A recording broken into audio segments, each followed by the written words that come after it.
दिगंबरा दिगंबरा श्रीपादवल्लभ दिगंबरा दिगंबरा दिगंबरा श्रीपादवल्लभ दिगंबरा दिगंबरा दिगंबरा श्रीपादवल्लभ दिगंबरा दिगंबरा दिगंबरा श्रीपादवल्लभ दिगंबरा दिगंबरा दिगंबरा श्रीपाद येऊ देत का? हो चालेल. आणखी दोघे चालेल. मग तिघी ना बोला चौघी ना बोला लावू का तो? हो लवकर करा. आणि चालेल नाही म्हणूनच इथे नोक पडलेले आहे.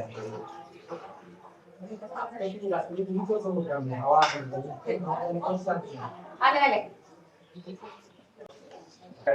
कुंकू लावलं त्या शादी लागेल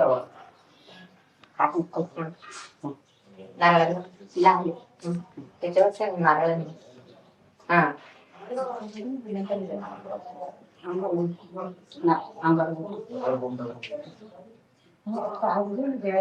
या म्हणा सगळ्यांना हो मी बाजूला होते तशीच सर्वांनी नमस्कार करा. असे पाळणारा घडणार नाही.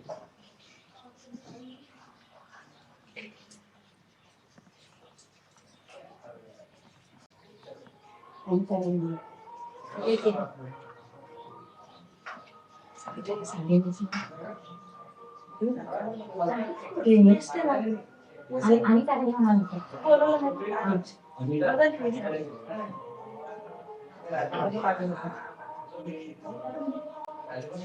दूध बी आपण काय भरता तुम्ही ह्या सगळं नाही काही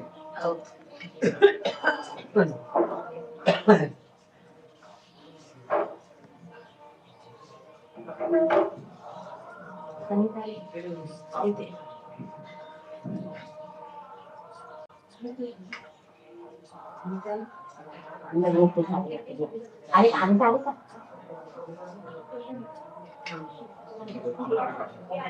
का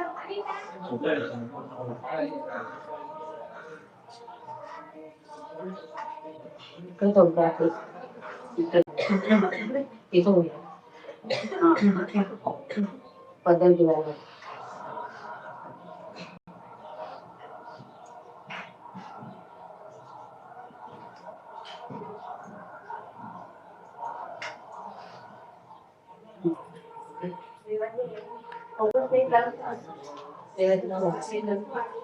थोडा उजवी वंदूला बोला वंदूला वंदूला चांगला वंदू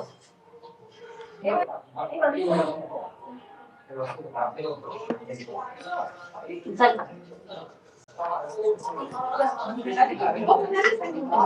गेला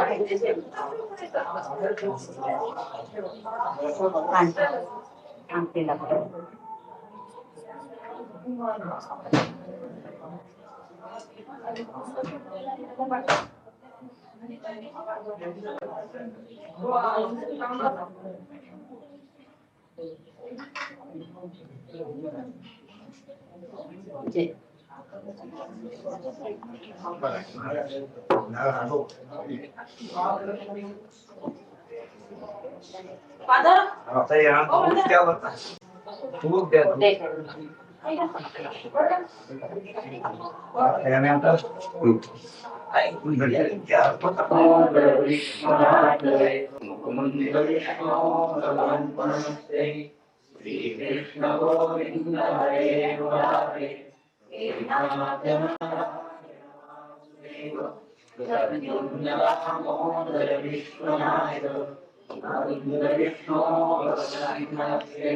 श्री कृष्ण गोविंद हरे मुरारे श्री राम नारायण वासुदेव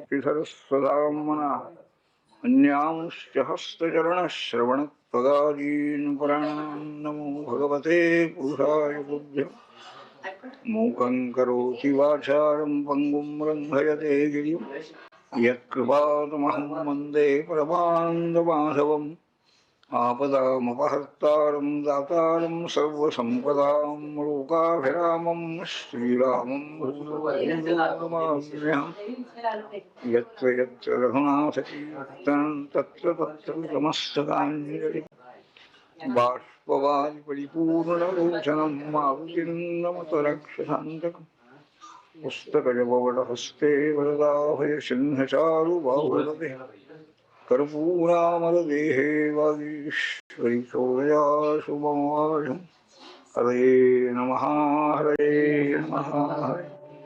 श्रीगणेशाय नमः श्रीगुरुचरणारविन्दाभ्यां नमः श्रीशुकोवाच अस्ति प्राप्तिश्च कंसस्य महिष्यौ भरतर्षभ मृते भर्तरि दुःखार्ते ईयतस्म पितर्ग्रहान् पित्रे मगधराजाय जरासन्धाय दुःखिते वेदयान्शक्रतुः सर्वम् आत्मवैधव्यकारणम् शुकाचार्य म्हणतात राजन कंसाच्या दोन स्त्रिया अस्ति आणि प्राप्ती. कंसाचा नाश झाल्यानंतर दुःखाकुल झालेल्या त्या दोघीही आपल्या पित्याच्या घरी गेल्या. पिता जो मगधराज जरासंध याला आपलं सगळं दुःख त्याने सांगितलं. अप्रिय आपला जावई मारला गेला हे अप्रिय ऐकल्याबरोबर वाईट वाटलं जरासंधाला आणि राग आलेला. जेवढे यादव आहेत त्या सर्व यादवांचा संहार करायचं त्याने ठरवलं आणि 23 अक्षौहिणी सैन्य घेऊन मथुरा राजधानी जवळ तो आला आणि राजधानीला वेढा दिलेला आहे. समुद्रासारखं ते पसरलेलं सैन्य पाहिलं भगवंतानी. आपल्या नगराला बाहेरून वेढा पडलेला आहे, जाणं येणं शक्यच नाही बाहेर, आणि आपली मंडळी सगळी भयाकुर झाली. विचार करता आहेत भगवान, हे सैन्य तर सगळं मारायचं म्हणाले, भूमीचा भार कमी करायचा आणि जरासंधाला मारायचं नाही, त्याला पुन्हा सोडून द्यायचं, पुन्हा सैन्य घेऊन येईल म्हणाले. याकरता आपण अवतार घेऊन आलो. धर्मरक्षण करणं आणि अधर्माची शांती करणं याकरता आपण आलो. असा विचार भगवान करीत असताना आकाशमंडलातून 2 रथ खाली आले. शैब्य सुग्रीव मेघपुष्प बराहक त्यांच्या घोड्याची नाव आहे. सर्व अस्त्र ही शस्त्रास्त्र आली. कौमुदिकी गदा आहे, सुदर्शन चक्र आहे, सारथी आहे. बलरामजींना त्यांनी सांगितलं, आर्य यादवांच्या बरात मोठं संकट आलेलं आहे. हा आपला रथ आलेला आहे, आयुध आलेली आहे. आपण या रथामध्ये बसून ह्या सगळ्या आपल्या लोकांचं संरक्षण करायचं आहे. 23 अक्षौहिणी सैन्य हा भूमीचा भार आज दूर करायचा आहे. दोघांनीही कवच घातलेलं आहे आणि रथामध्ये बसून रामकृष्ण बाहेर पडले. थोडस सैन्य बरोबर घेतलं. पांचजन्य शंख त्यांनी वाजवला. श्रीकृष्णाने शत्रू सैन्याच्या मनामध्ये धडकी उत्पन्न झाली. कोण आहे हा वीर? जरासंध आलेला आहे. तो म्हणाला, कृष्णा तुझ्या बरोबर मला युद्ध करायची इच्छा नाही. तू आपल्या प्रत्यक्ष मामाला मारलेला आहेस. बलरामाला तो म्हणतो आहे, तुला जर धैर्य असेल तर माझ्याबरोबर समोर युद्धाला उभा राहा. माझा नाश कर किंवा मी तुझा नाश करीन. भगवान सांगतात, जरासंधा शूर पुरुष अशी नुसती बडबड करत नसतात म्हणाले. काय पौरुष असेल ते दाखवतात. कोण तुझ्या भाषणाकडे लक्ष देते? सैन्याला आज्ञा केली जरासंधानी आणि युद्धाला सुरुवात झालेली आहे. गरुडध्वज भगवंतांच्या याच्यावर होता आणि तालध्वज म्हणजे बलरामांच्या रथावर होता. त्या सैन्याच्या गर्दीमध्ये दोघांचे रथ दिसेना, मथुरेत असणाऱ्या सर्व स्त्रिया वगैरे. आणि त्यांना अत्यंत शोक झालेला आहे. केवढं सैन्य आहे आणि हे दोघेच गेलेले आहेत, काय होतं कुणाला ठाऊक.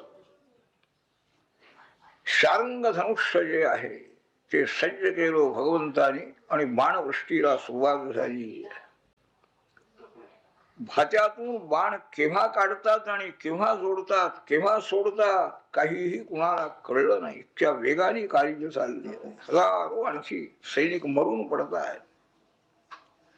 घोडे मेले, सारथी मेले, त्याचप्रमाणे आणखी रसी मेले, पदाची मेले, सगळ्यांचा नाश झालेला आहे. संपूर्ण सैन्य नष्ट केलेलं आहे राम आणि कृष्णाने. रामाने जरासंधाला धरलं, बांधून आणखी घेऊन जायचं ठरविलेलं असताना श्रीकृष्ण म्हणाले त्यांना सोडून द्या. जागे म्हणाले तुला जीवदान दिलेलं आहे, फार बडबड करत होता, सोडून गेलो त्या जरासंध.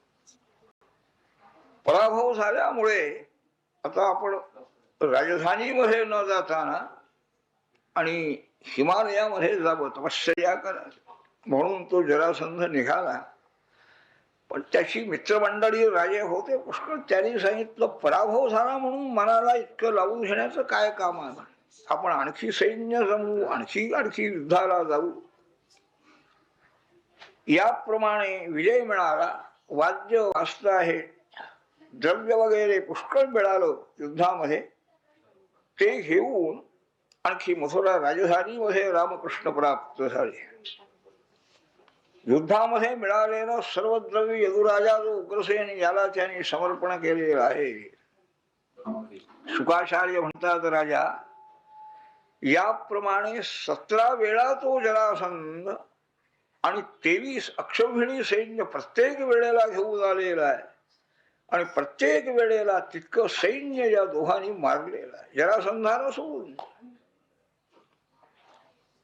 18व्या वेळेला पुन्हा त्यांनी सैन्याची जमवाजमव सुरू केली. आणखी पुन्हा मथुरेवर हे करायचं, आक्रमण करायचं ठरवलं. इतक्या नारदानी जवळ एक काल यवन नावाचा यवनाधिपती होता, त्याला जाऊन सांगितलं. कारण त्याचाही नाश करायचा होता ना, धर्मविरोधी तो आहे. की अरे हा यादवांचा जो सेनापती म्हणा मुख्य आहे, पुढारी कृष्ण केवढा बलवान झालेला आहे, तुझ्या जवळ आहे म्हणाली मथुरा. जरासंधासारख्याचा त्यांनी इतके वेळा पराभव केलेला आहे. हा तुझ्यापेक्षा जास्ती आणखी वरचढ होई, याला आणखी वरचढ होऊ देऊ नको, तू याच्याकडं लक्ष दे असं सांगून नारद गेले.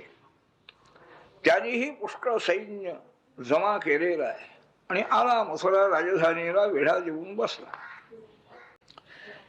भगवान विचार करताय की यादवांच्यावर आता दोन्हीकडून संकट आलं. हा कालयवन नगराला वेढा देऊन बसलेला आहे. जरासंधही 1-2 दिवसामध्ये येणार निघालेला आहे अशी बातमी आलेली आहे. या कालयवनाबरोबर लढाई करण्यामध्ये आम्ही गुंतलेलो असताना हा जरासंध येऊन एकदम नगरामध्ये घेऊन जाईल म्हणाले, आमच्या सगळ्या लोकांना मारेल म्हणाले. काय करावं, यांच्या संरक्षणाची प्रथम योजना करायची. विश्वकर्म्याला आज्ञा केली आणि समुद्रामध्ये एक दिव्य नगर द्वारका नगरी निर्माण केली आहे, जलदुर्ग निर्माण केला. विश्वकर्म्याचं कौशल्य दिसत आहे त्या ठिकाणी. किती मोठे मोठे रस्ते आहे, त्याचप्रमाणे मोठे वाडे आहे, उपवन पुष्कळ आहे. अशा प्रकारचं ते उत्तम नगर निर्माण झालं. सुधर्मा सभा जी आहे देवलोकामध्ये असणारी, ती इंद्राने द्वारकेमध्ये पाठवून दिली. ज्या सभेमध्ये बसलेल्या लोकांना क्षुधा तृषाच लागत नाही. श्यामकर्ण अश्व जे आहेत, मनाप्रमाणे ज्यांचा वेग आहे ते वरुणाने पाठवून दिले. 8ही निधी कोश हे सगळे कुबेराने पाठवून दिले. हे सगळं देवानीच आम्हाला दिलेलं आहे, हा अधिकार आम्हाला दिलेला आहे, हे ऐश्वर्य देवानी दिलेलं आहे. देवच जर भूमीवर आलेले आहेत तर त्यांचं त्यांना ऐश्वर्य द्यावं असा विचार करू सर्वही लोकपालाने आणि आपलं ऐश्वर्य पाठीवले. तत्र योग प्रभावेण नीत्वा सर्वजनम हरिहि प्रजापालेन रामेण कृष्ण समनुमंत्रिता निर्जगाम पुरद्वारात पद्ममाली जराजहा. मथुरेमध्ये असणारी सर्वही मंडळी, स्त्री पुरुष बाळ वृद्ध सगळी मंडळी योग सामर्थ्याने आकाशमार्गाने द्वारकेमध्ये नेऊन ठेवली भगवंताने. मथुरेमध्ये एकही मनुष्य नाही, काही उरले, पशु पक्षी सगळे पाठवून दिले. बलरामजींच्या बरोबर काही विचार केलेला आहे, मी आता पुढे जातो, कार्यवनाला मारून येतो असं सांगून आणि बाहेर पडले. दरवाजा मथुरेचा उघडला. एकटे गोपाळ कृष्ण निशस्त्र बाहेर पडले आणि पळायला लागले. तो कार्यवन होता असतीच. घनश्याम पीतांबरधारी हा कृष्ण हाच असला पाहिजे. नारदाने सगळं त्याला वर्णन करून सांगितलं होतं, कृष्ण कसा दिसतो, काय दिसतो. हाच कृष्ण आहे. हा पळायला लागलेला आहे, शस्त्र नाही. आपणही याला धरावं म्हणून तो यवन त्यांच्या पाठीमागं लागलेला आहे. हातात त्यांनीही शस्त्र घेतलं नाही यवनाने. जवळजवळ सापडलो आपण असं दाखवावं भगवंतानी, पुन्हा एकदम दूर निघून जावं. पुष्कळ लांब त्याला नेलं. एका डोंगरावरती गुहेमध्ये भगवान गेले. हा यवनही पाठीमागून धावत धावत आलेला आहे. तिथं कोणीतरी एक मनुष्य झोपलेला होता पांघरून घेऊ. त्याला वाटलं हाच कृष्ण आहे. इतका वेळ मला म्हणाले, दमिवलंस तू, पळून आलास आणि आता झोपेचं सोंग घेतोस काय. म्हणून त्या यवनाने रागाने त्या निजलेल्या मनुष्याला लाथ मारली.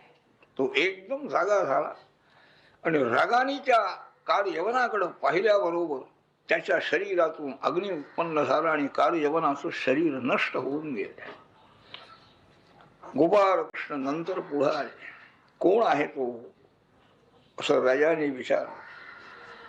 आचार्य सांगतात, राजा इक्ष्वाकू राजाच्या कुळात मांधा त्याचा मुलगा मुचकुंद नावाचा हा राजा आहे.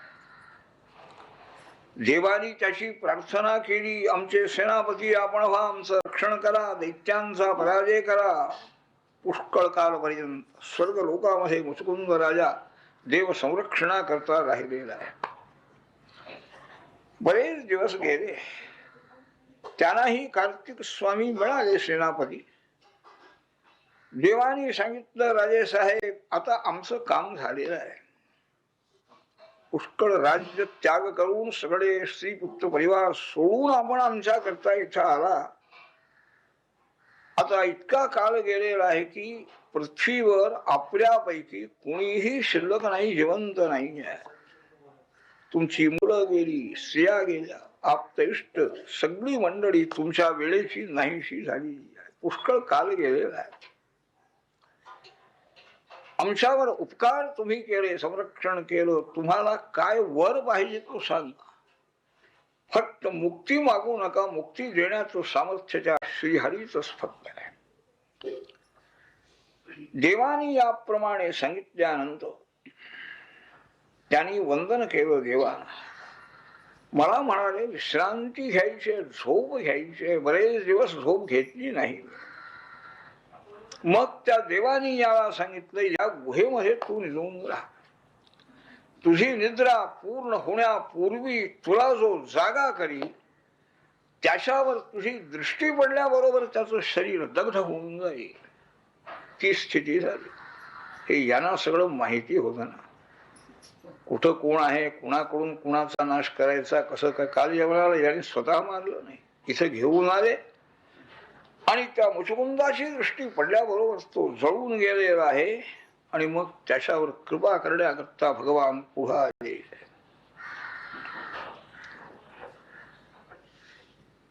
भगवंतांच्याकडे मुचकुंदानी पाहिलेला आहे. धनश्याम पीतांबरधारी श्रीवत्स चिन्ह आहे, चतुर्भुज तेज दिसत आहे. विचार केला राजाने, साक्षात भगवान हे आहेत, नारायण आहेत. विचारलं, आपण कोण आहात महाराज? काय सूर्यनारायण आहात का चंद्र आहात, इंद्र आहात, कोण आहात? मला असं वाटतं की सर्व देवांचे अधिपती आपण साक्षात महाविष्णू आहात असं मला वाटतं. मी माझा परिचय करून देतो. इक्ष्वाकूच्या कुलात उत्पन्न झालेला मी मुचुकुंद नावाचा राजा आहे, यौवनाश्वाचा पुत्र. पुष्कळ दिवस जागरण झाल्यामुळे इथं झोपलो होतो. आत्ता कोणीतरी येऊन मनुष्याने मला उठवलं आणि त्याच्या पापाने त्याचा नाश झालेला आहे आणि इतक्यात आपलं दर्शन मला घडलेलं आहे. कोण आहात आपण?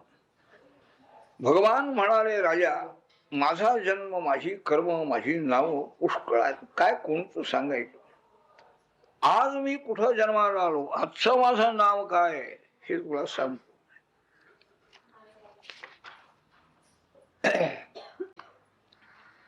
विद्यापितो विरंचेन पुराहं धर्मगुप्तये भूमेर भारायमाणानाम असुराणाम वधायच.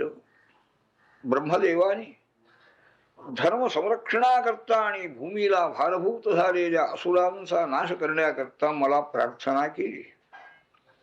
म्हणून मी आज या यदुकुलामध्ये वसुदेवाचा पुत्र म्हणून जन्माला आलेलो आहे. वसुदेवाचा मुलगा असल्यामुळे माझं नाव वासुदेव या वेळचं आहे. कालनेमी राक्षस कंसरूपाने जन्माला आलेला होता, त्याचा नाश केलेला आहे. त्याचे जे काही सहकारी होते, पलंबाजिक, शाणूर, मुष्टिक, सगळे राक्षस, हेही सज्जनांचा द्वेष करणारे, यांचाही नाश केलेला आहे. हा यवनही त्यांच्याप्रमाणेच असुरवृत्तीचा होता. हा तुझ्या नेत्र तेजानी याचा नाश झालेला आहे. आता तुझ्यावर अनुग्रह करण्याकरता मी आलेलो आहे. तुला काय पाहिजे ते वर मागून घे असं भगवंताने सांगितल्यानंतर साक्षात भगवान नारायण हे आहे अशी खात्री झाली आणि साष्टांग नमस्कार त्याने केला.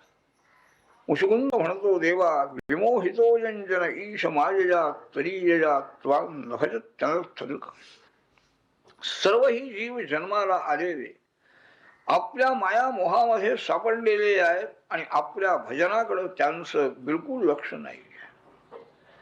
विषयाच्या ठिकाणी मनाची इतकी आसक्ती त्यांची झालेली आहे, सुख मिळावं म्हणून विषयाकडे जातात, पण त्याच्यातून दुःखच निर्माण होत आहे. दुर्लभ मनुष्य जन्म मिळालेला असता आपल्या शरणाची सेवा जो करत नाही आहे तो पशु आहे म्हणाले. मनुष्य जन्म त्याने फुकट घालवलेला आहे.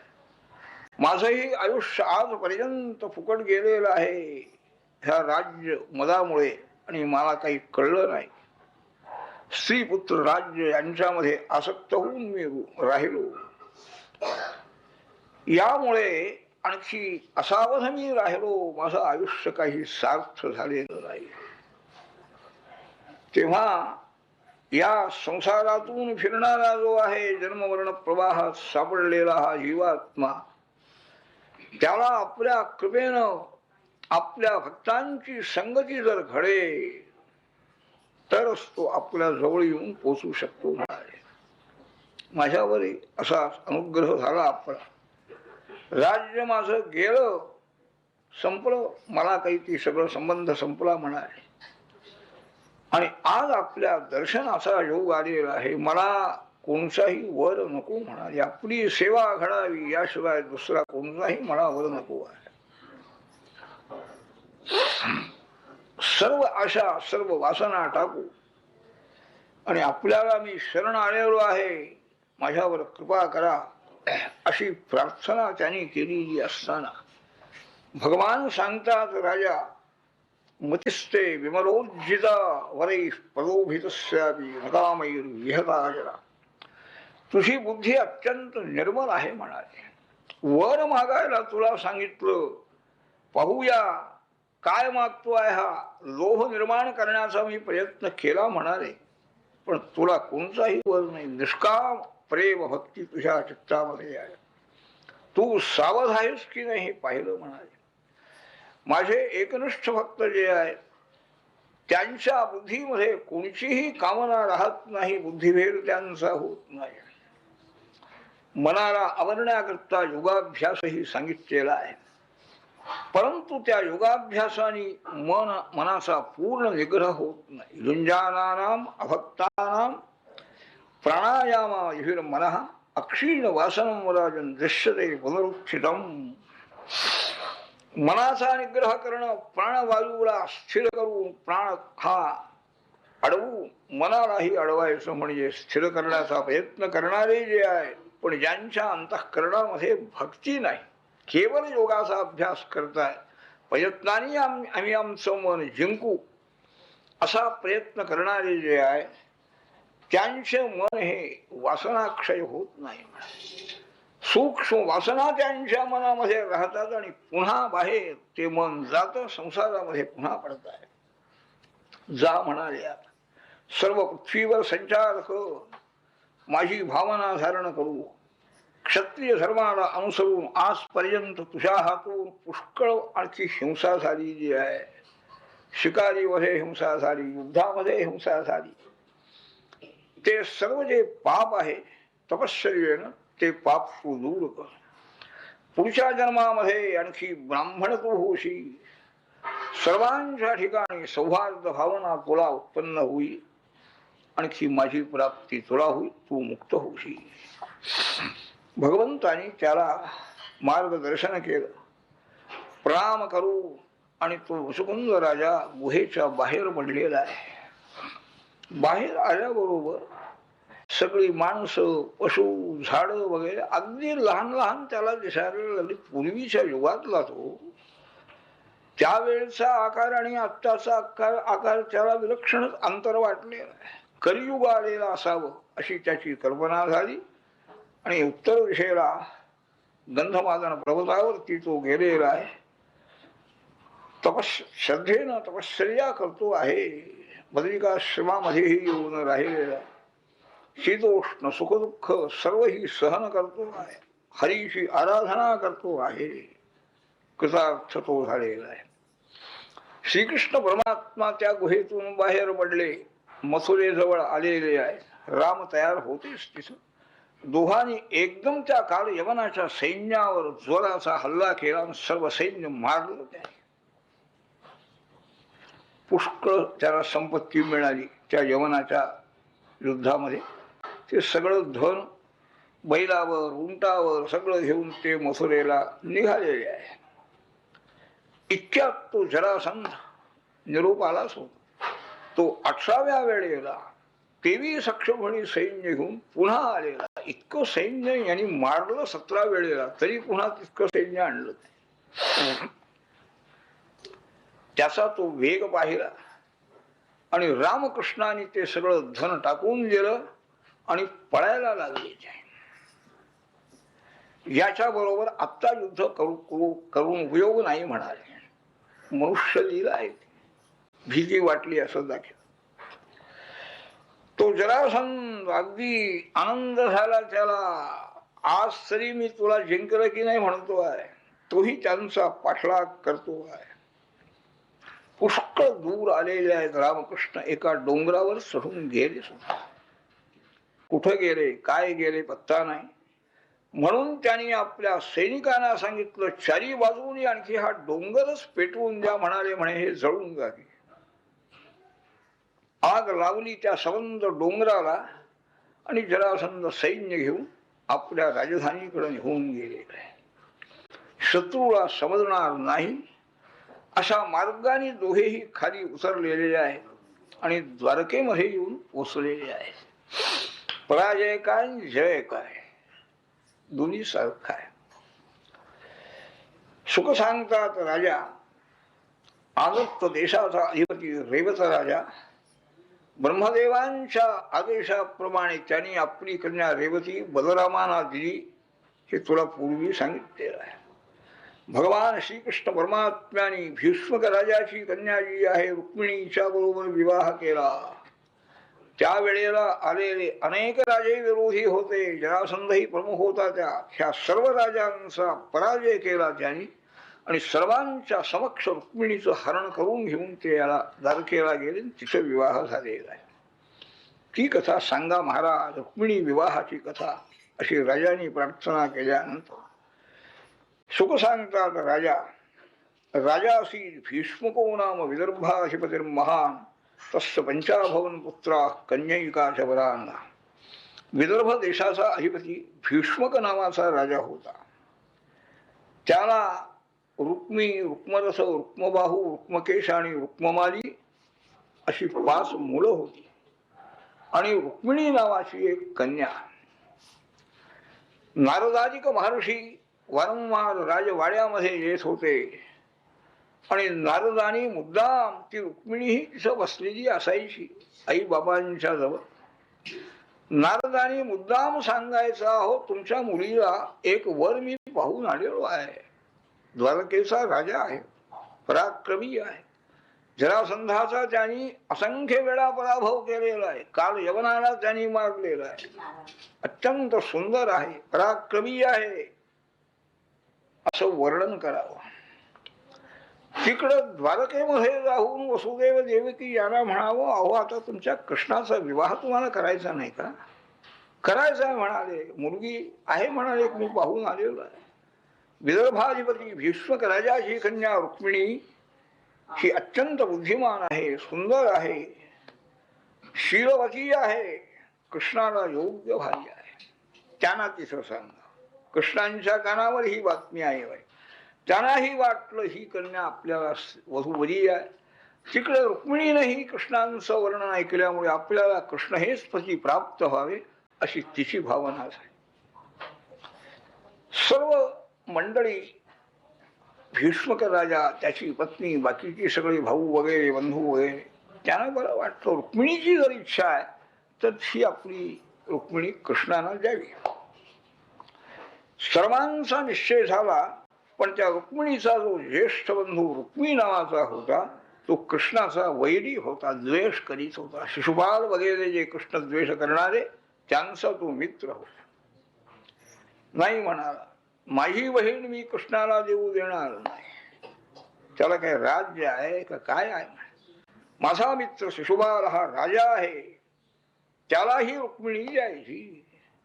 प्रमुख होता, सगळं राज्य कारभार पाहत होता, त्याच्या विरुद्ध कसं जाता येईल? बरं बाबा, कबूल केलं सगळ्यांनी.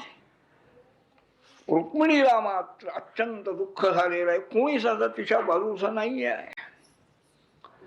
तिनं एक विश्वासू ब्राह्मण राजवाड्यामध्ये रोज येणारा त्याला प्रार्थना केली एकांतामध्ये. स्वतः कृष्णाला एक पत्र लिहून गेलेलं आहे रुक्मिणीनं आणि त्यांना सांगितलं, भूदेवा हे माझं पत्र एवढं गोपाल कृष्णाला नेऊन द्या तुम्ही, आणि माझी अवस्था एवढी त्यांच्या कानावर समक्ष घाला. मला दुसऱ्या कोणाचाही आधार नाही आहे. ब्राह्मण आलेला आहे द्वारकेमध्ये. श्रीकृष्णांची ताकीद होती द्वारपाला. एखादा तपस्वी ब्राह्मण किंवा अशा प्रकारचा जर कोणी आला श्रेष्ठ पुरुष, त्याला प्रतिबंध करायचा नाही द्वारपालाने. आलेले आहेत हे ब्राह्मण आत आले. सुवर्ण सिंहासनावरती भगवान बसलेले होते. ब्राह्मणाला पाहिल्याबरोबर सिंहासनावरून उतरलेले आहेत खाली. त्यांना आपल्या सिंहासनावर बसवलं आणि त्यांची यथाविधी पूजा केली. भोजन झालेलं आहे, विश्रांती झाली आणि बोलत बसले.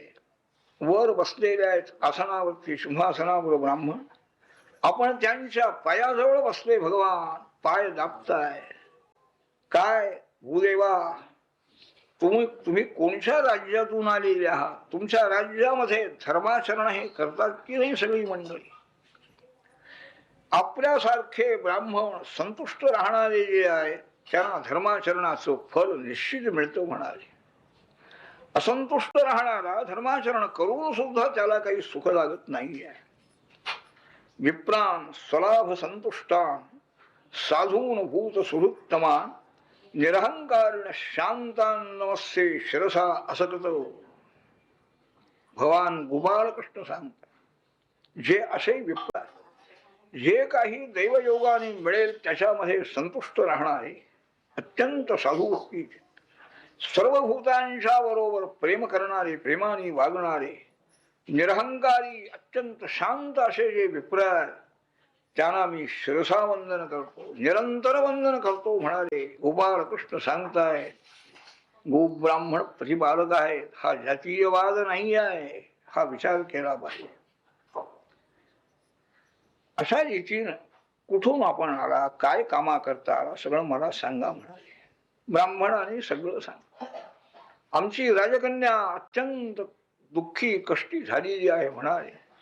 आपल्या बरोबर विवाह व्हावा अशी तिची इच्छा आहे आणि तिच्या बंधूंनी आणखी ते लग्न मोडलं म्हणाले. तिनं एक पत्र लिहून दिलेलं आहे, वाचा म्हणाले. गोपालकृष्ण श्रुत्वा गुणान भुवन सुंदर शृण्वतान्ते निर्विश्य कर्ण विवरैर हरतोंगतापम रूपं दिशां दिशिमतां अखिलाक्षराभं त्वयि यच्छुता विशदि चित्तमपत्तमं मे. सर्वाधार भगवान आहे, सर्वांचं आणखी मन संतुष्ट करणारा, सर्वांचं संरक्षण करणारा एक भगवानच आहे, ही खात्री मनामध्ये बाळगून रुक्मिणी लिहिली आहे. प्रथम तिनं सांगितलं, देवा आपण भुवन सुंदर आहात, त्रिभुवनामध्ये आपल्यासारखं सौंदर्य कुणाचंही नाही. मी आपल्याला पाहिलं नाही अजून, पण ऐकलेलं आहे, आपले गुण ऐकलेले आहे. ते ऐकूनच माझ्या आणखी चित्ताला शांती मिळाली. आपलं रूप कसं आहे तेही मी ऐकलेलं आहे आणि निश्चय माझा मनाचा झाला आणि माझं चित्त आपल्याला मी अर्पण केलेलं आहे. तुमची कन्या आपलं रूप गुण ऐकून आणि आपल्याला वरणार नाही म्हणाले. मी पूर्ण विचार करूनच आपल्याला मनाने वरलेला आहे. हा माझा देह मी आपल्याला अर्पण केलेला आहे. आपण या ठिकाणी या आणि माझा स्वीकार करा. ह्या शरीराला दुसऱ्या कोणीही स्पर्श करू नये. शिशुपालाने हा देह तुम्हाला दिलेला आहे. जर आजपर्यंत अनेक जन्मामध्ये माझ्या हातून पुण्यकर्म घडली असती तर आपण येऊन माझं पाणीग्रहण करा. शिशुपालादिकाने आणखी माझं पाणीग्रहण करू नये. कसं यायचं, काय यायचं सगळं तिनं सूचित करेल. एक दोन दिवस आपण या अगोदर सैन्य मागाहून येऊ द्या आपलं. आणि सगळे इथं आलेले शिशुपाल काय, जरासंध काय, पुष्कळ राजे आले आहेत म्हणाले. त्या सर्वांचा पराजय करून मला घेऊन चला. राक्षसविधी म्हणजे हरण करून घेऊन जायचं, कन्याहरण. तरी सुद्धा तुझ्या आप्तेष्टाने प्रतिकार केला तर त्यावेळेला रक्तपात करावा लागेल ना, त्याचही नाही म्हणाले. आमचा असा एक नियम आहे कुलाचा, की जी नववधू आहे तिनं विवाहाच्या पूर्वी आमच्या गावामध्ये आमची कुलदेवी आहे. राजवाड्यातून आणखी चालत पायाने त्या देवीच्या मंदिरात जायचं, देवीची पूजा करायची, प्रार्थना करायची आणि चालत वाड्यामध्ये यायचं, असा नियम आहे. ही वेळ तुम्हाला येऊन मला घेऊन जात आहे. त्यावेळेला रस्ता मोकळा असणार माझ्याकरता. आणखी काही युद्धाचा प्रसंग नाही. तुम्ही तिथं तयार राहा म्हणजे सांग, मला लगेच रसामध्ये घेऊन तुम्हाला जात आहे. हे सगळं त्यानं सुचविलेलं आहे, गृहीत धरलेलं आहे. गोपालकृष्ण येणार आणि मला घेऊन जाणार अशा अगदी मोठ्या आशेनं लिहिलेलं आहे. तरी सुद्धा शेवटी ती म्हणते, यस्यांधी पंकज रजस्नवनम महांतो वांछन तुमापतिरिवात्मतमोपहत्ये यही अंबुजाक्ष नरभेज भवत्प्रसादं जहिया मसून व्रतकृशान शतजन्मभिस्स. गोपालकृष्ण आपल्या चरणाची आणखी सेवा घडावी, आपल्या चरणाचे रजस्कण आपल्या अंगावर पडावेत, म्हणजे आपलं अज्ञान तम हे दूर होईल अशी इच्छा मोठे मोठे योगी करत असतात. असे आपण आहात. जर आपला प्रसाद माझ्यावर झाला नाही, आपण या ठिकाणी आला नाही, तर मी प्राण ठेवणार नाही. पहा, या आपण नाही तर या जन्मात नाही, पुढं कोणत्या तरी जन्मात आपली प्राप्ती मला निश्चित होईल. ब्राह्मणाने सांगितलं, हा संदेश आमच्या राजकन्येनं आपल्याला लिहून दिलाय म्हणाले. आणि आपल्याला माझीही विनंती आहे, आपण निश्चय करा आणि त्या तिला तेवढं घेऊन या म्हणे. हसले भगवान गोपालकृष्ण. भूदेवा मला सुद्धा रात्री झोप लागत नाही म्हणाले, आम्हाला तर आमंत्रणच नाही म्हणाले. तो रुक्मी सगळा पुढाकार घेतलाय, लग्नाचं काही आमंत्रण नाही काय. मला माहिती आहे की त्या रुक्मिणीच्या ज्येष्ठ बंधूंनी माझ्या द्वेषामुळे हे लग्न मोडलेलं आहे. असू दे, काय हरकत नाही. रुक्मिणीचं मन मला समजलेलं आहे, तुम्ही सांगितलेलं आहे. सर्व राजे रो कोणीही कितीही पराक्रमी असो, त्या सर्वांचा पराजय करून सर्वांसमक्ष मी रुक्मिणीला घेऊन येण्याची प्रतिज्ञा करतो म्हणाले. चला, किती वेळ आहे अजून? काय 1-2 दिवस आहे. कोणालाही सांगितलं नाही. त्या दारुक सारथ्याला रथ आणायला सांगितलं. ब्राह्मणाला रथामध्ये घेतलं, निघाला रथ. वेगाने आणखी रथ निघाले. शैब्य सुग्रीव मेघपुष्प बलाहक म्हणजे ते अश्व मनोजव मनाप्रमाणे वेगाने निघालेले आहे. एका रात्रीमध्ये विदर्भ प्रांतात प्राप्त झाले. द्वारका कुणीकडं, हे कुंडिनपूर म्हणजे अमरावती ही कुणीकडे आहे. अमरावतीला येऊन पोहोचले. राजा जे जे येणारे राजे आहेत त्यांचा आदर सत्कार तो भीष्मक राजा करतो आहे.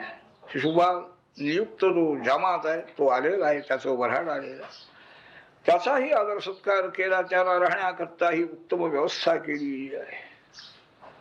सर्व एकंद ध्वज पताका सगळ्या नगरामध्ये लावलेली आहे. देवांचं, पितरांचं, विप्रांचं अर्चन केलेलं आहे. सर्वांना भोजन वगैरे घातलेलं आहे. होम हवन झालेला आहे. ग्रह होमही झालेला आहे. ब्राह्मणांनी आणखी आशीर्वाद त्या कन्येला दिलेला आहे. चारीही वेदांच्या मंत्रांनी दान धर्म पुष्कळ केलेला आहे. अनेक राजे आलेले होते.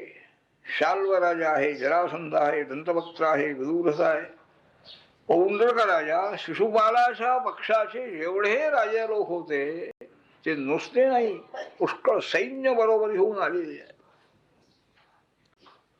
जरासंधाने सर्वांना सांगितलं, आज हे रामकृष्ण जर या ठिकाणी येतील, तो कृष्ण जर रुक्मिणीला हरण करण्याचा प्रयत्न करी तर त्याचा प्रयत्न यशस्वी होऊ द्यायचा नाही. युद्ध करून त्याचा पराजय करायचा आणि ही रुक्मिणी शिशुपालालाच द्यायची, याकरता आपण जमलेलो आहोत. युद्ध करायचं ठरवा.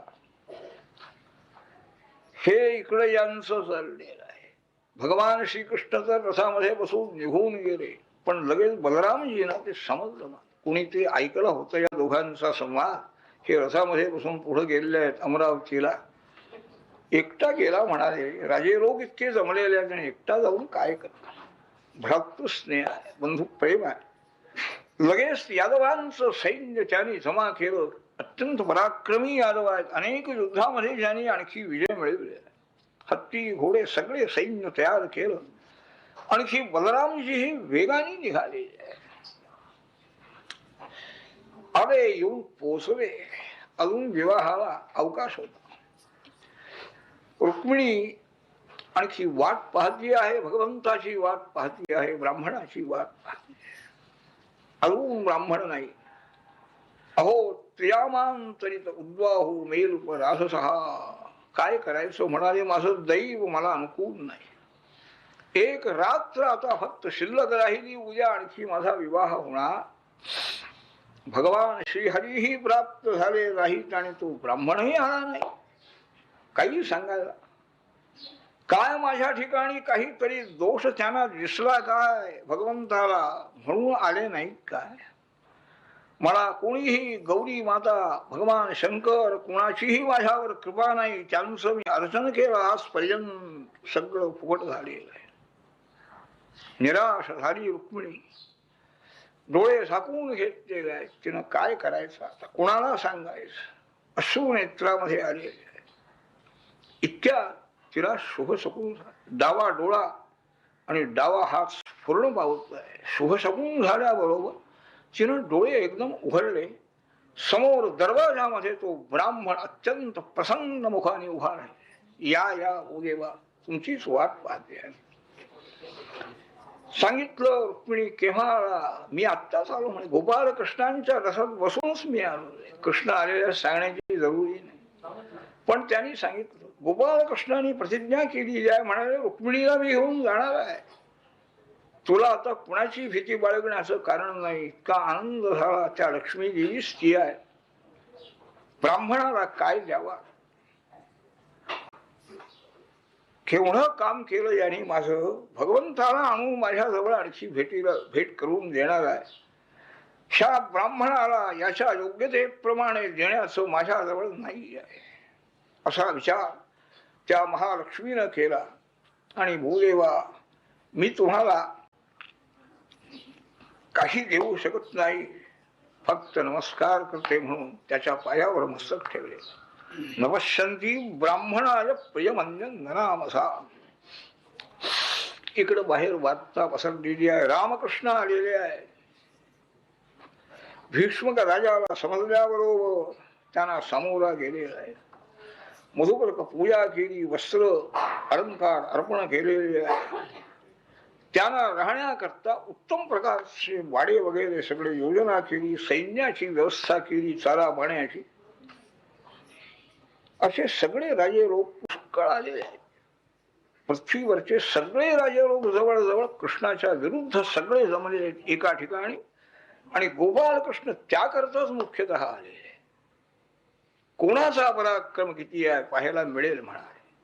रुक्मिणीची इच्छा ही पूर्ण करायचीच आहे, पण मुख्य हे आहे, पराक्रमी कोण राजा आहे याकरता हे स्वयंवर म्हणा, युद्ध म्हणा, करूनच त्या मुलींना घ्यायचं. गोपालकृष्ण आलेले आहेत ही वार्ता सगळ्या नगरामध्ये पसरली. सर्व नगरवासी लोक, स्त्री पुरुष त्यांच्या दर्शनाकरता आलेले आहे. पाहताय भारी त्यांचं ते रूप पाहून इतका आनंद झाला त्यांना. आणि बोलायला लागले, असैव भार्या भवितुम रुक्मिण्यर्हति नापरा असौवपि अनवद्यात्मा भैष्म्या समुचितपती. आमची राजकन्या रुक्मिणी याचीच भार्या होण्याला योग्य आहे आणि हाच हिला पती योग्य आहे. इथं 6 अवधारण आहेत. असैव भार्या भवितुमर्हति, रुक्मिण्येवास्य भार्या भवितुमर्हति, भार्या एव भवितुमर्हति वगैरे वगैरे अवधारण करून सांगतात. आणि आमच्या रुक्मिणीला हाच पती योग्य आहे. तो जो नियोजित वर होता त्याच्या वाड्यामध्ये कोणीही नगरातला मनुष्य गेला नाही. त्याच्या वाड्यावरून जाताना कृष्णालाच आमची रुक्मिणी मिळाली पाहिजे ओरडत जात होते. त्याने ऐकावं. ठरल्याप्रमाणे रुक्मिणी राजकन्या ही नववधू राजवाड्यातून बाहेर पडलेली आहे. मैत्रिणी बरोबर आहेत. देवीची पूजा दर्शन करून यायचं आहे. आलेली आहे, मनामध्ये भगवंताचं ध्यान करते. ऐकलेलं आहे, फक्त पाहिलं नाही अद्याप. त्यांनीही हिला पाहिलं नाही त्यांना पाहिलं. मौन धारण करून मैत्रिणींच्या बरोबर ती मंदिरामध्ये येऊन पोचलेली आहे. अद्याप हे देवीचं मंदिर अमरावतीला आहे, दाखवलं. रस्ता मोकळा आहे. आलेले राजे कडेला, रस्त्याच्या कड्याला आपल्या आपल्या वाहनावर उभे आहे. सर्व ही सशस्त्र सैनिक दोन्ही बाजूला रस्त्याच्या उभे आहे. मधून मोकळा रस्ता आहे आणि रुक्मिणीच्या रस्त्याने जाती आहे. मंदिरामध्ये आल्याबरोबर देवीला वंदन केले, हातपात धुवून देवीला वंदन केले, आशमन केलेलं आहे. वृद्ध या सुवासिनी स्त्रिया यांनी तिच्याकडून देवीची पूजा करीवली आहे. प्रार्थना करती आहे रुक्मिणी. नमस्ते त्वांबिके भीक्ष्णम स्वसंतानुतां शिवा भूयात पतिर्मे भगवान कृष्णा तदनुमोदतां. हे भगवती अंबिके देवी, पार्वती माते, तुला, तुझ्या मुलांना, तुझ्या सगळ्या परिवाराला मी नमस्कार करून प्रार्थना करते. भगवान गोपाल कृष्ण मला पती प्राप्त व्हावेत असा आशीर्वाद तू द्यावास. षोडशोपचार पूजा झालेली आहे, आरती झालेली आहे. सर्व सुवासिनी स्त्रियांचीही त्यानं पूजा केली. त्यांनाही वस्त्र अलंकार वगैरे दिलेले आहे. आशीर्वाद सर्व स्त्रियांनी दिले. आणखी मौन सोडून मंदिरातून ती रुक्मिणी राजवाड्यात जाण्याकरता बाहेर पडलेली आहे. हाताने आपल्या सखीचा हात धरलेला आहे.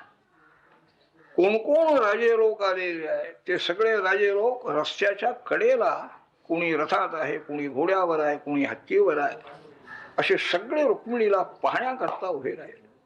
श्यामवर्ण होती रुक्मिणी, गौरवर्णाची नाही, हेही श्यामवर्ण आहे. तेव्हा उत्तम प्रकारचे अलंकार घातलेले आहे, हास्य मुख आहे, आणि अशा प्रकारची ती पायाने चालत निघालेली आहे. पत्रामध्ये तिनं हीच वेळ सुचविलेली आहे. गोपाळ कृष्णही आपल्या रथामध्ये सज्ज आहे, तयार आहे, रस्त्याच्या कडेला तोलत आहे. सारथ्याला दारुकाला सांगून ठेवलं होतं, रुक्मिणीचं पाऊल या रथामध्ये पडल्याबरोबर तुमचे घोडे निघाले पाहिजे. रस्ता मोकळा आहे ना गा, हीच वेळ आहे. युद्ध बिद्ध न करताना मुलगी मिळाली पाहिजे, नंतर पाहता येईल. पाहती आहे एक एक राजा कोणत्या कोणत्या दिशेचा प्रांतात आहे ते सगळी माहिती मिळेल ते पाहत पाहत चाललेली आहे. चालताना भगवान गोपाळ कृष्णांच्या रथाजवळ ती आहे. दोघांची दृष्टादृष्ट झाली आणि तिथंच ती थांबलेली आहे. हे गोपाळ कृष्ण आहे. लगेच तिनं पुढं हात केलेला आहे. गोपाळ कृष्णाने तिच्या हाताला धरून आपल्या रथामध्ये घेतलं. रुक्मिणीचं पाऊल रथामध्ये पडल्याबरोबर घोड्यांना इशारा मिळाला, घोडे निघाले वेगाने. रस्ता मोकळा आहे. अत्यंत वेगाने घोडे गेले आणि बाहेरचं जे त्यांचं यादवांचं सैन्य होतं त्या सैन्यामध्ये तो रथ येऊन पोहोचलेला आहे. आता या म्हणावं म्हणाले. गोपाळ कृष्ण तयार आहे. तो जरासंध ते सगळे राजे आले, नेली रुक्मिणीला. नेलं या कृष्ण आमच्या डोळ्यात देखत. चला चला म्हणाले, आणूया त्यांना, त्याचा पराभव करून आणूया म्हणून सगळे राजे लोक सैन्याची जमवाजमव करून युद्धाला तयार झालेली आहे.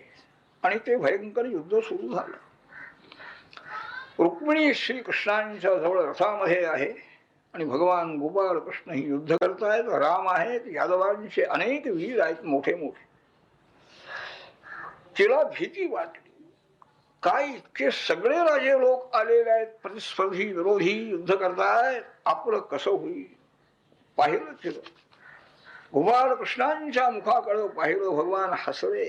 रुक्मिणी तुला काही भीती वाटते काय म्हणाले. शत्रू सैन्य इतका आहे आणि आपलं सैन्य काय कमी पराक्रमी आहे का. पहा म्हणाले, आता काय होते ते पहा. गद संकर्षण वगैरे सगळे युद्ध करतायत. सैन्याचा नाश होतो आहे. मस्तक तुटून खाली पडतायत, हत्ती मरतायत, घोडे मरतायत, रथी मरतायत, सगळ्यांचा नाश झालेला आहे. शेवटी सर्व सैन्य मारलं गेलं. त्या जमलेलं सगळ्या राजांचं पराजय झाला. तो शिशुबा त्याचं तोंड अगदी वाळून गेलेलं आहे. काय करायचं त्याला. तोपर्यंत अशा वाटत होती रुक्मिणीला नेलं तरी पुन्हा आणता येईल म्हणा, पण कुठलं आणता येईल. जरासंध आला त्याला भेटायला. बाबा तू काही निराश होऊ, पराजय आज झाला आपला, त्याला काय करायचं म्हणाले. इतके आम्ही सैन्य घेऊन इतके जमून आलो होतो, पण झाला. काल आम्हाला अनुकूल नाही आहे. कशाला सुखदुःखाचा विचार माणसाने करू नये म्हणाले. जय पराजयाचा जय मिळेल, जय मिळेल. अरे मी या कृष्णाचा पराजय करण्याकरता 17 वेळा गेलो म्हणाले. 23 सक्षमणी सैन्य घेऊन 17 वेळा माझा यांनी पराजय केला, पण शेवटी मी 18व्या वेळेला जाऊन याचा पराजय केला. निर्लज्जपणाने सांगतो. ह्याला काय अहंकार म्हणायचं काय म्हणायचं. तेव्हा नाही आपल्याला काल अनुकूल त्यावेळेला पुन्हा आपण हे करू. या यादवांच्या बरोबर जाईल ना. रुक्मिणी गेली म्हणून काय करू असं समाधान केलं.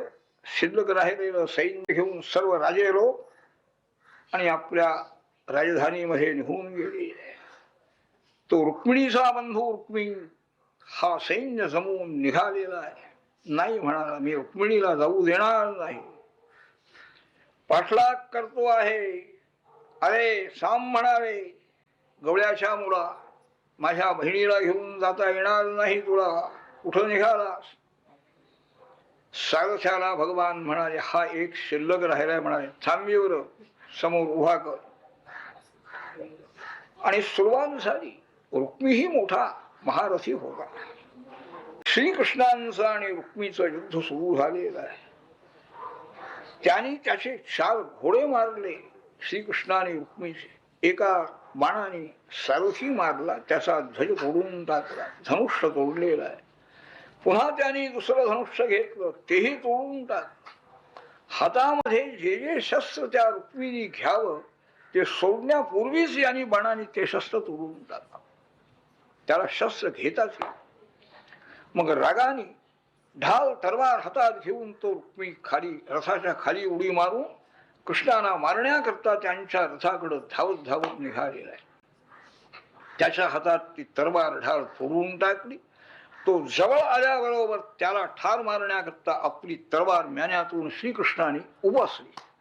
घाबरली आपल्या डोळ्या देखत आपला बंधू मरतो. दया या भगिनी मूर्ती ही शास्त्रकार सांगताय. भगिनी ही दयेची मूर्ती आहे. माता साक्षात क्षितेस्तव. अत्यंत आपल्या भावाची दया तिला आली. पायावर मस्तक ठेवलं. देवा माझ्या भावाला जीवदान द्यावं, मारू नका. पुन्हा म्यान्यामध्ये तलवार ठेवून टाकली. पण त्याचे सगळे केस कापले त्या रुक्मिणीचे आणि रथाच्या चाकाला त्याला बांधून ठेवलेला आहे. मारायचं नाही पण त्याला सोडायचं नाही. बलरामजींनी सर्व सैन्य मारून आणि त्या इकडे आले, कृष्णाच्या रथाजवळ आले. रुक्मिणीला बांधून ठेवलं, त्याला सोडलं ह्यांनी बलरामजी. रुक्मिणीला बरं वाटण्याकरता आणि ते बोलायला लागले. काय रुक्मिणी, ह्या कृष्णाला राग आवरत नाही म्हणाले. कृष्णा, अरे हा आपला आता आप्त झालेला आहे ना, रुक्मिणीचा भाऊ आहे, एवढं सुद्धा तुझ्या लक्षात आलं नाही आणि याला बांधून ठेवलंच म्हणाले. हा असंच करतो म्हणाले. रागाने वाटेल तसं वागतो हा कृष्ण. आणखी असं पहा बाई, आम्ही क्षत्रिय आहोत. क्षत्रियांचा धर्म अत्यंत कठोर आहे. समोर आलेला सख्खा भाऊ जरी असला तरी त्यांना आम्ही जिवंत सोडत नाही, मारावं लागतं. अशा वंशामध्ये आमचा जन्म झालेला असेल. तसा हा वागतो म्हणाले. त्यालाही थोडं बोलायचं, थोडस रुक्मिणीच्या समाधान करायचं. असं करून आणखी निघाली सगळी मंडळी. सर्व सैन्य यादवांचं बरोबर घेऊन रामकृष्ण हे द्वारकेमध्ये प्राप्त झालेले आहे. आणि नंतर उत्तम मुहूर्तावरती रुक्मिणी आणि भगवान गोपाळ कृष्ण यांचा विवाह झालेला आहे. सर्व अनेक राजे कितीतरी आणखी निमंत्रण केलेले सगळे आलेले आहे. सर्व ही राजकन्यांना सुद्धा ही आणखी कृष्ण लीला ऐकून अत्यंत आश्चर्य वाटलेलं आहे. काय रुक्मिणीनं पत्र काय पाठवलं, गोपालकृष्ण आले काय, सगळे राजे लोक त्यांचा पराजय केला, हे सगळं ऐकून त्यांना सुद्धा अत्यंत आश्चर्य वाटते. श्रीकृष्ण गोविंद हरे.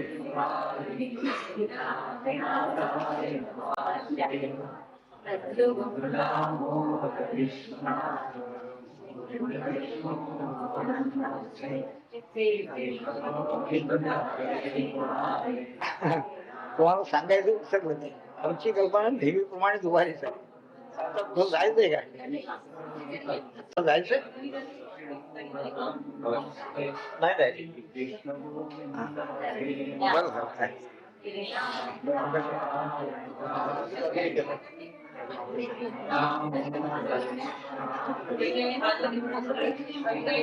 या. ओम प्रणामी ते भगवत्वाय हस्तमयापत्याय तेजदासाः भगो अग्रजमातो वितापरन्देन मह्यन्त्वा दुर्गारः पत्याय देवाः ताम्पोषा. इकडे हे कोणीतरी या आरती पिष्टी घेऊन, आरती घेऊन इथं उभा राहावा.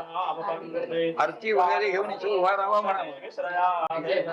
कोण आहे? शोभा सुलभा नाही का? आरती घेऊन उभा राहायचं.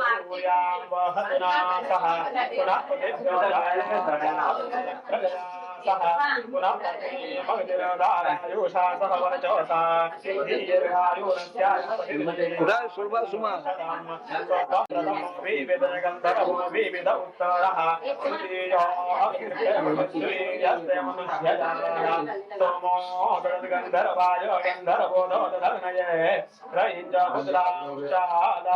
इथं उभा राहावा. या आरती घेऊन इकडं उभा राहा.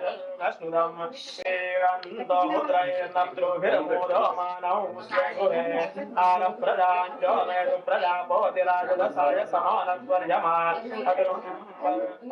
मङ्गलीयलोकमावेशन्नो भवति पदे सन्तोष्पदे अगोर्दक्षुरम्भोदिगे निशिभावसुप्रस्तुमतः सुवरदाटुमिहा वीरसो सेवकावास्यो न सन्नो भवति पदे सन्तोष्पदे हिमान्तुमिन्द्रमेणवस्तुपुत्रां सुभगां गुणो दशास्यां पुत्रानाथे हिपति मेघादशङ्क्रोधि त्याला हे जराशे काही अशोककडे असलं तर पैसे घ्या.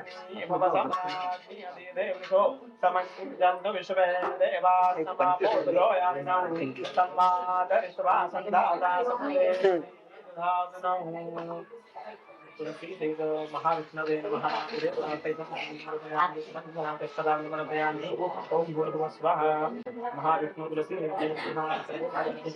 तुम्ही वधू पक्षाचे ना, वधू पक्षाचे करा करा पूजा लावा लावा.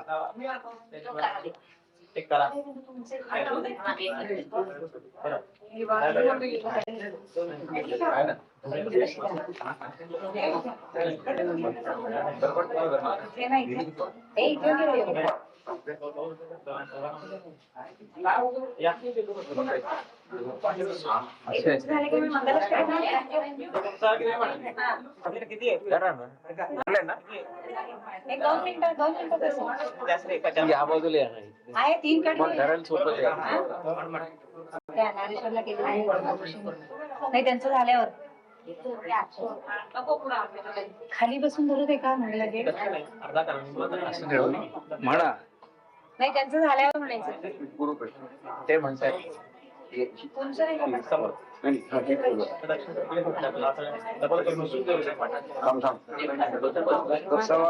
वेळ झाली म्हणा. दोन्हीकडे असं काय करणार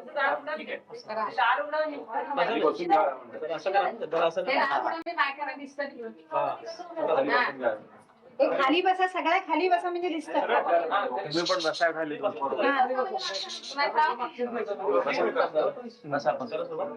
खाली बसा. पण हे वधूवर उभे राहिले, वधूवर उभे राहिलेले आहेत. त्यांना लग्न करायचं आहे. शुभमंगल सावधान स्वस्ति श्री गणनायकं गजमुखं मोरेश्वरं सिद्धिदं बल्लाळो मुरुडं विनायकमहं चिन्तामणिं स्थेपुरं लेण्याद्रिं गिरिजात्मकं सुवरदं विघ्नेश्वरं गोधरं ग्रामोराञ्जनसंस्थितं गणपते कुर्यात् सदा मङ्गलं शुभमङ्गलं सावधान. म्हणा वंदूया गणनायका गुणनिधी विश्वेश्वरा मोरया साष्टांगे नमुनितया सविनौ कार्यास सिद्धिसन्या सर्वाधीश जगत्पती प्रगटला श्री कृष्ण रूपे स्वये लक्ष्मी हो नयेत रुक्मिणी ते कुर्यात् सदा मंगलम शास्ता तो वसला करी त्रिभुवना दुर्वृत्ती त्या वाढती स्वार्थाधिष्ठित ऐहिका तरवली सृष्टासते ताडिती ऐशानी दळुनी जना सकलिका सधर्म साधावया प्रगटे भूतलिहासा गुणनिधी कुर्यात् सदा मंगलम. आकाशी जमले अशा सुरवरा, यक्षा तसे किन्नरा. राजेंद्रा सकलासी स्वागत असो, निर्विघ्न कार्या करा. येथे कार्य असे विवाह कसला, स्वानंद साध्यावया. भावे तत्पर साठवा स्वहृदयी, कुर्यात् सदा मंगलम. शुभमंगल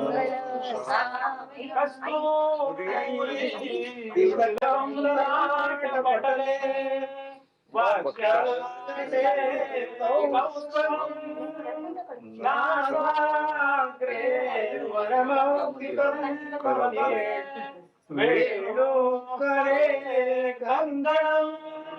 सर्वांगे हरिचंदनं सुललितं. कंठे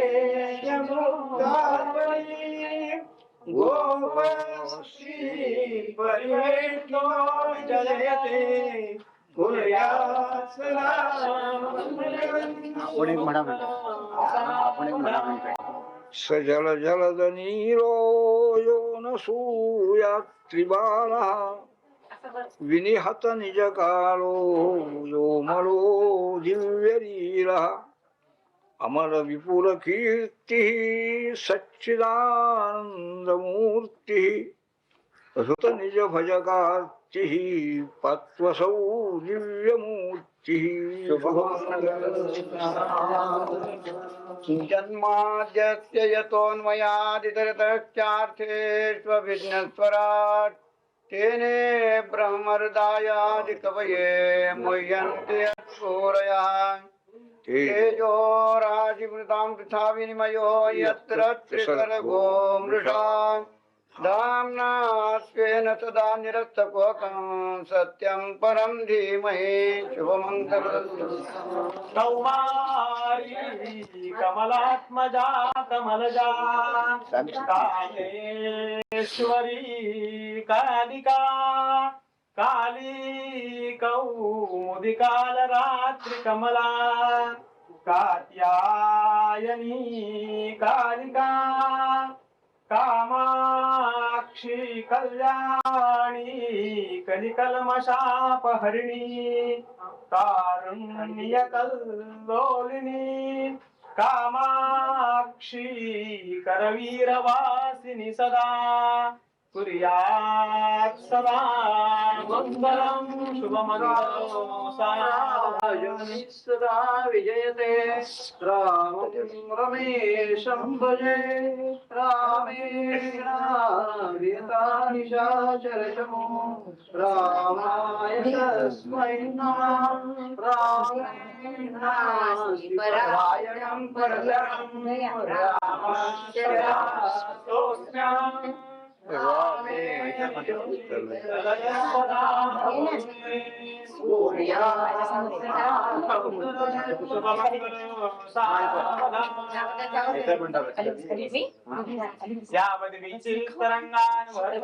जाह्नवी पुण्यधोया यावच्चाकाशमार्गे स्तपति दिनकरो भास्करो योगपालः.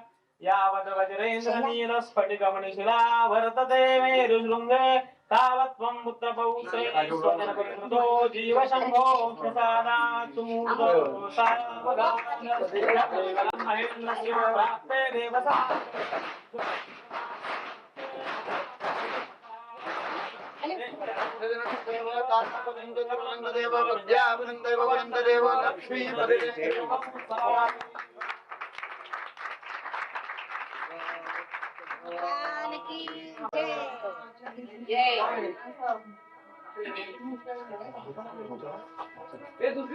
चला चला चला चला.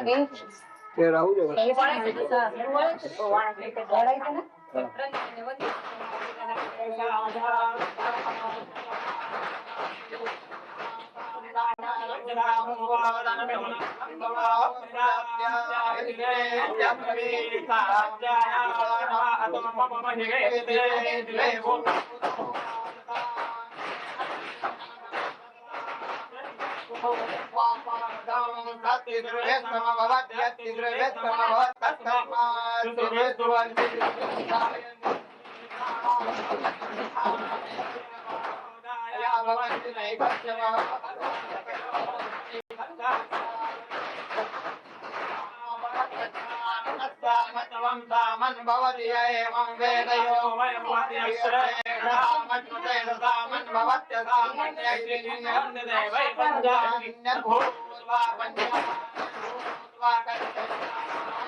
माझी महिला प्रतिष्ठान साधनाय पुरावे प्रतिष्ठातो प्रतिष्ठितमया वाचा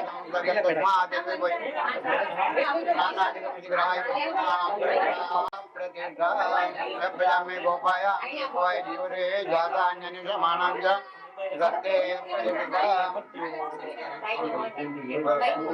अविच्छिन्ना प्रीतिरस्तु म्हणतात. अविच्छिन्ना प्रीतिरस्तु. दुसरं काही मागायचं नाही. किती हे द्या.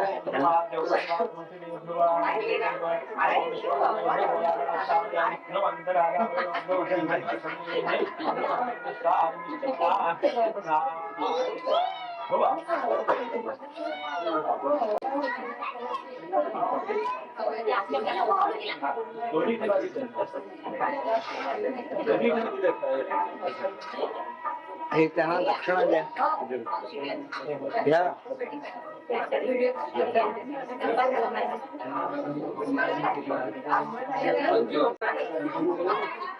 हे आहे, दक्षिणा द्या. मला काय करायचं? मी त्यांना द्या. त्यामुळे ब्राह्मण दक्षिणा द्यावी पाहिजे. त्यांना द्या ना. चला आता सुरुवात करायची आहे लवकर. ते धोतर त्यांना द्या, उपरणं द्या. उपरणं देऊन टाका.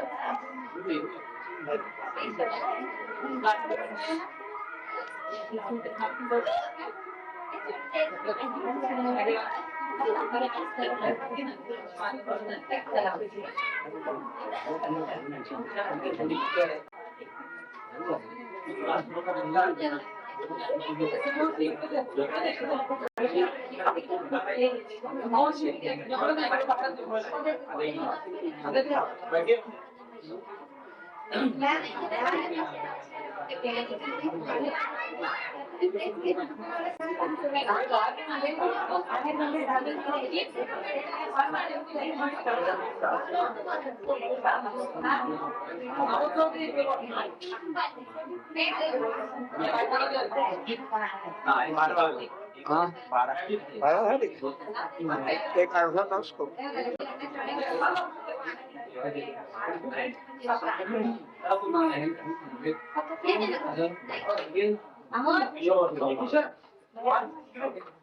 ते जिथे ऐकू येते म्हणून त्यात नाही ऐकत. इथं ठेवलं तरी. चष्मा चष्मा तुमचा आहे का? हो.